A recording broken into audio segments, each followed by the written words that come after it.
Welcome to Luca and Miguel. Enjoy the video. In this video, I will help you fix your Toyota Corolla touchscreen. First, let's try some simple troubleshooting steps. Often, a quick restart of your car's infotainment system can clear up minor software issues. Just turn off the car, wait a few minutes, and then restart it.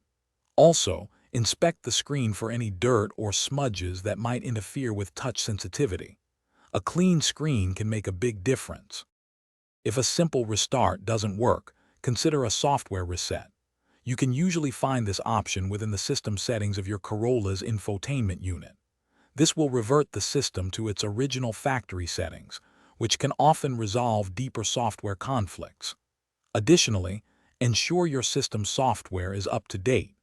Manufacturers frequently release updates that fix bugs and improve performance, so check for any available downloads.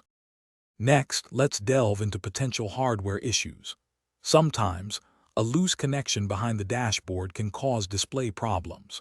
While this might require a bit more effort, checking these connections can be crucial. Also, carefully examine the screen itself for any visible cracks or physical damage that could impair its functionality. Don't forget to test other connected devices, like your phone, to ensure they aren't causing the issue. If you've tried all these steps and your Toyota Corolla touchscreen is still not working, it might be time to seek professional assistance. A certified Toyota service technician has specialized tools and knowledge to diagnose more complex electrical or component failures. They can accurately pinpoint the problem and recommend the best course of action, which might include replacing the screen if it's severely damaged or completely unresponsive.